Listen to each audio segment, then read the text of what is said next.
It's very dramatic music, wasn't it? It kind of really sets that up. You're like, okay, where are we going with this? Hey, listen, we are beginning a new message series today called Go, and we're going to be talking about global missions. Now, when I say that, I recognize that there is probably a percentage of you who say, yes, like I love missions. Like I love it. I love thinking about it. I love thinking about telling people all around the world about Jesus. Like I love hearing about it. I love praying about missions. Like, man, that is a percentage of our church. I don't know what that percentage is, but my guess is that there are more Texans fans than that percentage, right? The rest of you go, man, in theory, I think that is a good thing. In fact, there are probably very few people here who would be like, nah, it's bad, right? We don't want to help people in other countries. Like, man, we shouldn't be digging water wells. We don't want to help feed poor, starving children and orphans. Like, that's horrible. Like none of you think that, right? Like, so in theory, we think that, hey, this is a good thing for us to be a part of, and that there should be people who go and do that. Just not me. All right? Like, there should be people who go and do it. But people in maybe different life stages. People have different commitments. That's just not me. Like, God's called me to be here and to do this kind of stuff. And in fact, I'm not even sure, like, we should spend a whole lot of time even thinking about it because we have so many problems right here in Galveston. Why think about a global view of missions? So I recognize as we begin this series that actually my challenge is for us to understand why missions is even important to begin with. Like, why is it that as Christians we should care about taking the name of Jesus to people all around the world? And to do that, I actually want to go to an Old Testament passage that is maybe somewhat familiar to you, but today I hope you see it from a different perspective. So if you have a Bible with you, go ahead and turn to Isaiah chapter 6. Isaiah is in the Old Testament of the Bible. If you need to use your table of contents, there's no judgment there. But if you're using it on your phone, it's pretty easy to find. It's also going to be up on the screens. And let me tell you a little bit about Isaiah. So Isaiah was a major prophet. And prophets had a very interesting role in the Old Testament where they were leaders, but they weren't always really respected. In fact, oftentimes prophets had the distinguished position of being chosen by God to deliver a really unpopular message. And Isaiah was one of those prophets where God called him to speak to his people and to be his mouthpiece. But God even warned him on the front end, like, hey, the message that you're going to be preaching is not one that's going to make you real popular. Not going to have a lot of friends. And so prophets had kind of two main roles. One was kind of a foretelling or foresight, like very predictive in nature. And so some of the prophecies that we read in the Old Testament are really predicting what would happen in the future. And so even what we would call messianic prophecies are prophecies about Jesus. And part of the reason we know Jesus is, in fact, the Son of God is because God gave us these prophecies that really would just be impossible for anyone to somehow magically line up with all of these prophecies. And so they're predicting the future. Or they're predicting maybe even his second coming when Jesus comes again in the kind of the end times. So you have the foresight or foretelling prophecies, and then you have also what's known as forthtelling, which is basically speaking truth to power. Like, it's not predicting the future, it is supernatural insight into what's happening now and speaking from what we would call like a prophetic voice. And so you think about people even in modern history who have had kind of a prophetic role. I think about guys like Dr. Martin Luther King, who spoke into culture. He spoke into injustice, saying, hey, this is wrong. And so he was in that sense, he was acting prophetically. He wasn't predicting the future, but he was speaking into the current scenario. So Isaiah really does both. All right, there are times where he is speaking into what's happening right there in his culture, and then there are other times where he's predicting the future. In the first 5 chapters of Isaiah, he's almost like creating a table of contents of what he's going to be talking about for the rest of the book. He jumps straight in there, and it's like an oracle from God, right? He is delivering this message from God and kind of giving an overview of his message. But then in chapter 6, it switches into this very personal narrative where he's now going to tell his story.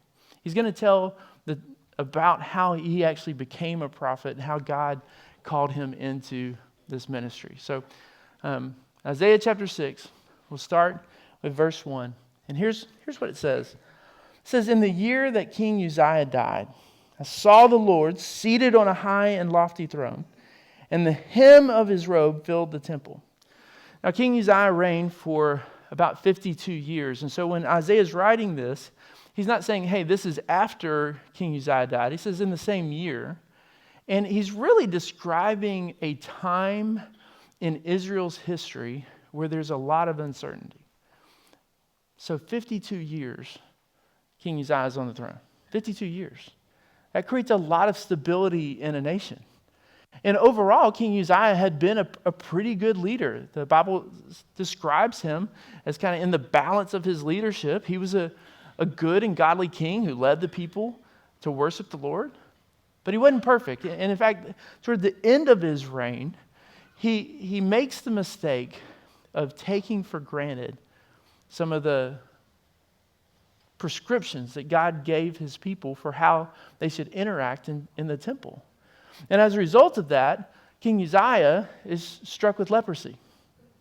And so he doesn't finish well at all. So you have 52 years of relative stability, and yet his heart had become maybe a little bit callous, a bit lukewarm.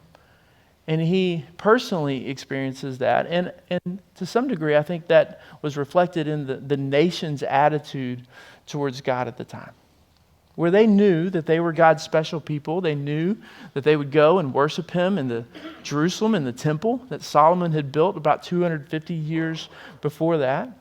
So they knew about God, but yet they found themselves going through the motions, and their heart was increasingly distant from him. And so Isaiah steps into this time and says, in the year that King Uzziah died, that's what's happening in the nation.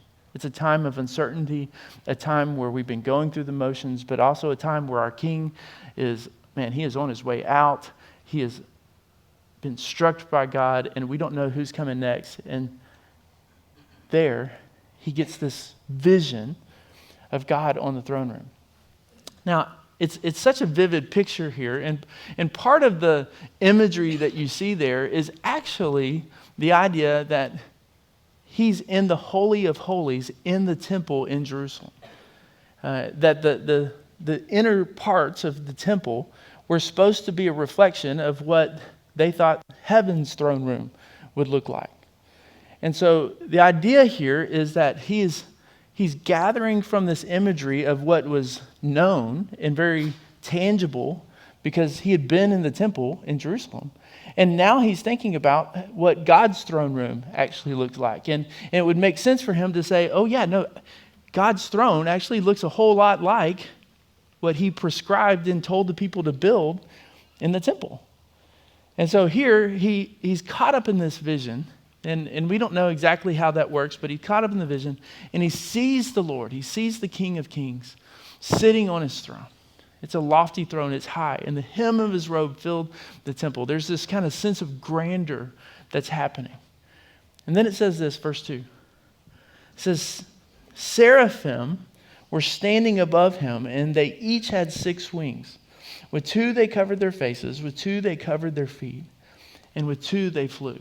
Now seraphim were a type of angels. In fact, the translation that you might use for seraphim, if you went back to the original language, would be burning ones. So these beings, these supernatural beings, they don't look like us. And they are completely different. And my guess is, if that somehow we could see a seraphim right now, you wouldn't just be like, oh, that's cool. You would be freaked out, right? Because they're like on fire. And then it describes them as having 3 different pairs of wings. Now, that is not an accident that they would have that. The first pair covered their eyes. Because even though these are supernatural beings who are made to worship God, like it's literally their only purpose is to worship God, being in God's presence, the holiness of God, the majesty of God, like they're covering their eyes out of respect. And then the other pair, they're flying. They're able to move around. And then the part that covers their feet is this sense of like humility and dignity of, again, being in reverence for God. So these horrifying angels, right, are surrounding God's throne. It must have been an overwhelming experience. And verse 3, it describes what they say. It says, and one called to another. So back and forth. They say this, holy, holy, holy is the Lord of armies. His glory fills the whole earth. I want you to imagine that. So one is over here saying, holy, holy, holy is the Lord of armies. His glory fills the whole earth. And then the other one says it back. And they just say it back and forth. And I doubt it's like a little meek voice that's coming out, but it is a powerful voice that is exclaiming who God is. Now, there's a lot of imagery there that we may not be familiar with. So we actually just sang that song, Holy, Holy, Holy. And the reason it's repeated is because in the Bible, when a word like that is repeated, it's meant for emphasis. And so it's not just, hey, the angel had a stuttering problem. It's that the angel is saying, it is not holy. It's not kind of holy or really holy. It's the most holy. So by repeating it that third time, it's saying, hey, God is the most holy. And holy means perfect and righteous and set apart and distinct. So God is unlike anything else. That's what these freaky angels are saying, right? Like these angels are like anything we would have ever encountered, right? They would be very unique and different. And they are saying, no, God is unique. He is the most unique. He is the most set apart, the most perfect, the most powerful. And then using that term, the Lord of armies, we think, does that mean he's like in control of all these battlefields? No, it's actually an allusion to the idea that God is all powerful and he is over all the supernatural forces of eternity. Other translations may even say the Lord of hosts. And so he is set apart, he is holy, and he is all powerful. And his glory fills the earth. Now what is glory? That's a word that people use in church. Sometimes we hear it in sports. We hear about athletes who want the glory for themselves. If I said that in conversation, I said, hey, you just want all the glory for yourself. What would that mean? It would mean that you want all the attention, right? Like you want all the accolades. You want all the glory, right? You want everyone to say, hey, you are the best. You want all the credit. And so glory itself, like what it is the way we honor God for who he is and what he's done. And God's worthiness is not just for Israel. It's meant to fill the whole earth. In fact, when God created the earth, one of those reasons for doing it is just to show us just how worthy he is of our praise. And so the skies declare his worth and his majesty. Like we can go outside, you can go to the mountains, you can go to the beach, you can go anywhere on the planet. And part of why you see the beauty of creation is it's an indicator that there was a creator. And he's worthy of our attention. He's worthy of our praise. And the angels are saying God's glory is not just for the people of Israel, it's really meant for the whole earth. And so at the beginning of this message, I said, hey, we're going to be talking about missions, and I want to give you an idea of why missions is so important. It's this. It's because God is worthy of being glorified in the whole earth, of every group of people. People who live in the Amazon, people who live in Asia, who live in China, who in India, people who live in London and Paris, and people who live in Hitchcock. It's everywhere. He's worthy of their praise. He's worthy of his glory. And so heaven realizes that, right? The seraphim realize that. They are proclaiming that. And my guess is that in that moment, Isaiah is realizing it. Like in a way that may have gone from just his head to his heart, where God is overwhelmingly worthy of glory. And here's how he responds. Check this out. It says, the foundations of the doorway shook at the sound of their voices, and the temple was filled with smoke. Then I said, woe is me, for I'm ruined, because I am a man of unclean lips, and I live among a people of unclean lips. And because my eyes have seen the King, the Lord of armies. Now, Isaiah's response here is both personal and it's corporate. And I mean that in that as he gets a glimpse of who God is, like he really gets to see God in a way that we don't really get to see God. But when he does see him, he doesn't say, man, I'm pretty good, pretty awesome. No, he is aware of his own sinfulness. And my guess is that Isaiah was probably a pretty good dude. You know, my guess is that he was pretty devout. That's why God would maybe even use him and call him. And yet, even in his devout faith, he recognizes that he's a sinful person. And so he says, woe is me. Now, that's not just a casual response to sin. Like, he is devastated by his own sin. Woe is me. He's broken by his sin. And guys, that is really the heartbeat of the Christian gospel. Like, when we talk about what it means to know and follow Jesus, part of that is to recognize that he's God and we're not. That he is holy and we're not, and that we need a Savior. And Isaiah is coming to that conclusion, is that he is a sinful man and he needs help. And he's honest enough to admit it. He says, woe is me. Man, I am an unclean man. I have unclean lips. And by the way, for him to say unclean lips, he's not just saying, yeah, I cuss a little sometimes. He's saying that the heart, the mouth is actually a reflection of what's in my heart. And so I'm just broken from the inside out. I'm unclean. And then he doesn't just stop there. He actually says, and I live among these people who have unclean lips. And you know, here in America, we there's an idea that came across, I think, in the 1800s called rugged individualism.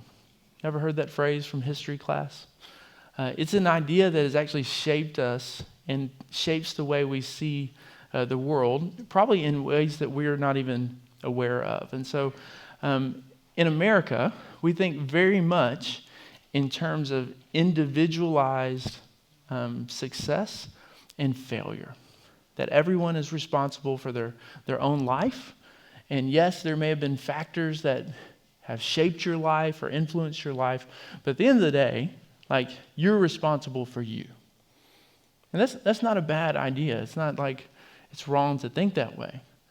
But the rest of the world very much sees themselves, not just in terms of their own life, but they see it in family terms. They see it in big, broad cultural terms. And so Isaiah is recognizing that he's a sinner, but he's also aware of the rest of the nation.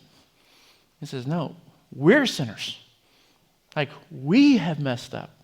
Like, we have not honored the Lord. We have not done what we're supposed to do. And so his heart begins to break, not just for himself, but for his whole nation, the whole nation of Israel. And so the smoke is filling the room.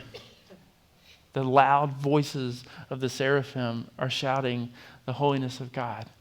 And you got to believe that as he bows down and just says, woe is me, he thinks, man, I'm about to get struck down. Like, I'm about to experience judgment.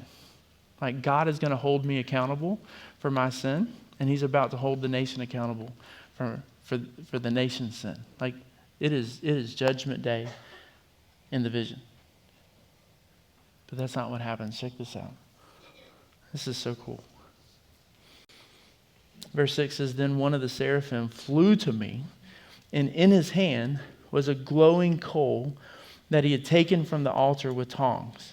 He touched my mouth with it and said, now that this has touched your lips, your iniquity, and that's a big word for your sinfulness in the deepest part of your being.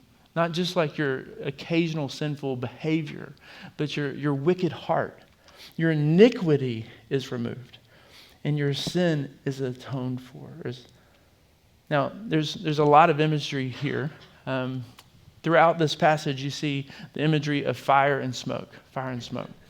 And whenever you see fire and smoke, I actually want you to go back to Exodus, even to the story we talked about a few weeks ago, where Moses encounters God at the burning bush. And really from that moment on, throughout the Old Testament, you see that God's presence is often represented by fire.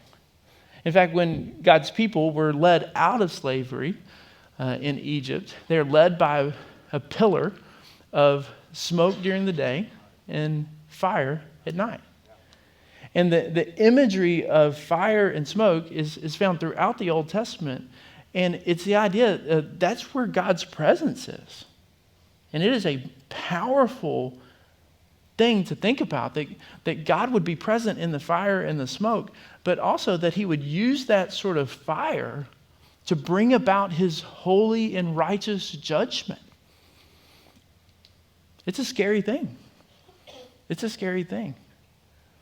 And so these burning ones, these seraphim who are literally like on fire, and there's smoke in the room, and now you've got this coal, this burning coal that also represents God's presence and his righteousness and his judgment. And now it comes to Isaiah. Now, here's another little kind of background info you might not know, is that for the Old Testament people, if you ever touched something that was unclean, that would also make you unclean. So if I'm walking on the side of the road and I see a dead body and I lean down to touch the dead body and pick it up, that would now make me unclean because I've now touched something that was unclean. And so pretty much any time that something pure touched something unclean, it sullied the pureness of the clean thing. It didn't go the other way around.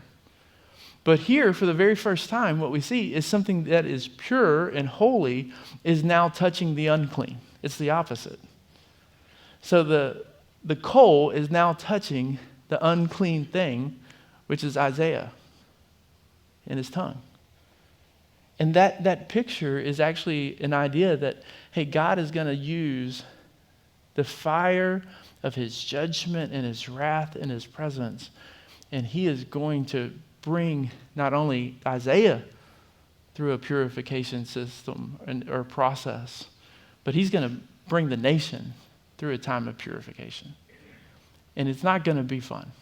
I mean, can you imagine a hot coal touching your lips? Like, that's not an enjoyable experience. Like, being burned is not a fun thing. But God is saying, no, I'm going to bring you through this, Isaiah, and I'm going to make you clean. Literally, I'm going to bring you through the fire in the hopes that it will light a fire in you. And then he's going to commission him. Check this out. It says this, verse 8, it says, "Then I heard the voice of the Lord asking, 'Who will I send? Who will go for us?' And Isaiah says, 'Here I am, send me.'" Now, you know what's interesting about Isaiah's response? He doesn't say, "Hey, I'm open to going, but I need some details first. Like, I need to know what's going to happen. I need to know about the salary and the benefits. I've got some things I've got to work through, like how many vacation days do you guys give?" No, he doesn't do that. He just says, "Here I am." And why? What drove that is because he saw the glory of God. Because God is worthy of it. He says, "God, here I am. Man, I am an unclean person, and now you have made me clean. And so my response to you is to just simply say, 'Here I am. Use me. Send me.'" And Isaiah didn't know what he was quite getting into, but it turns out God was about to give him a really not fun assignment. That he didn't go and live his best life now. He didn't go and get put on a pedestal. No, he would actually go and sign up to be ridiculed. He'd go and sign up to be hated. He'd go and feel like every single day he went to work and no one was listening. In fact, God basically says, "Hey, you're going to go and you're going to tell the people that their hearts are far from me, and I'm just going to tell you on the front end, they won't listen. They're just going to continue to rebel. But I want you to go anyway. I want you to sign up for this assignment. It's going to be hard. You're not going to like it. But do it anyway." And Isaiah says, "Here I am. Send me. Use me." So here's my question to you as we think about this series. I'm really kind of setting up what we're going to talk about the next couple weeks. Are you willing to be used by God even when you don't know exactly what you're saying yes to? And even when you suspect that what you're saying yes to is going to be hard. It's going to require sacrifice. It's going to require you to maybe face some persecution. Are you willing to? Are you willing to give up what you thought the rest of your life would look like so that you can leverage this tiny little space that we have on this planet Earth for the sake of God's glory being known around the world? Would you say yes to that? And it's one thing, I think, to say yes in a church service. It's another thing to say yes with your life. Yeah. And so I'm not going to ask you to raise your hand. You're not going to fill out a card or anything today. I just want you to start wrestling with this about your heart and where it is. Because at the end of the day, missions really does exist because worship doesn't. That's a quote from John Piper. That's what motivates us. And we just have to decide if we care.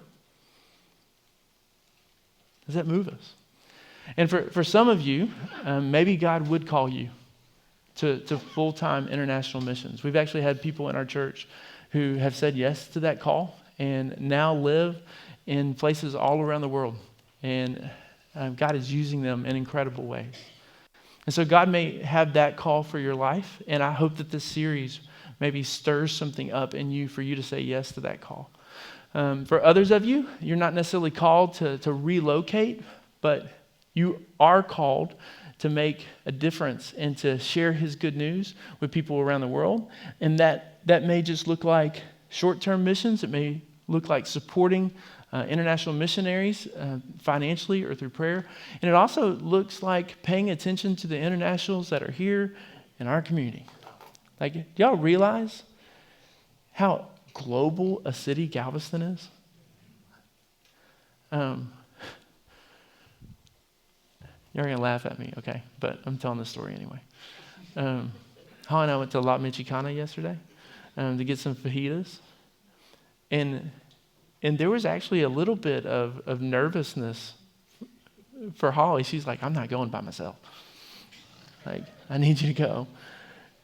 And she wasn't like fearful, but there's this idea of like, hey, this culturally is very different than going to Kroger, right?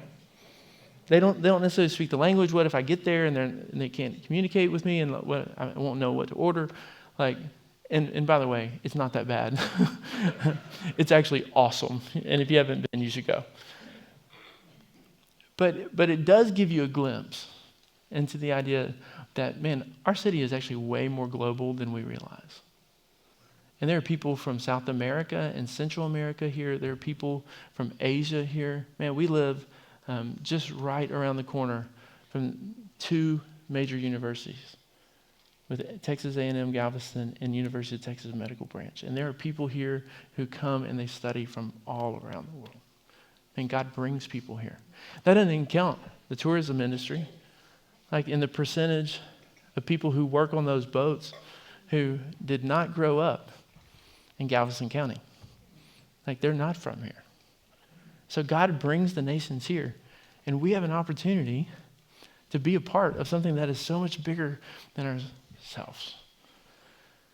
And so my call to you this morning is the same one that God gave Isaiah and says, who will go? And you don't have to tell me how you're going to go. You may not even know. But is there a willingness in your heart to be used by God for the sake of his glory? If you don't mind, just bow your head for a moment. I want you to wrestle with that question just for a moment. Is there a willingness in your heart to be used by God to help people know and follow Jesus? Are you willing to put your yes on the table?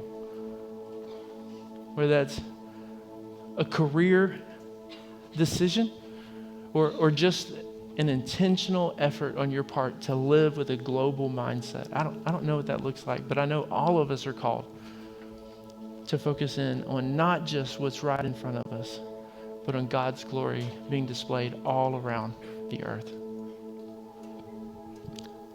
So if you're a follower of Jesus, man, will you give him your yes this morning? Will you say, here I am, use me, send me, use me in my neighborhood, use me at work, use me in the grocery store? God, that's my prayer today. And I'm a man of unclean lips, and I live among a people of unclean lips. I'm so grateful for your grace that saves me and purifies me, and it calls me to be used by you. So God, here I am, but also I say, here we are. Send us. This in Jesus' name.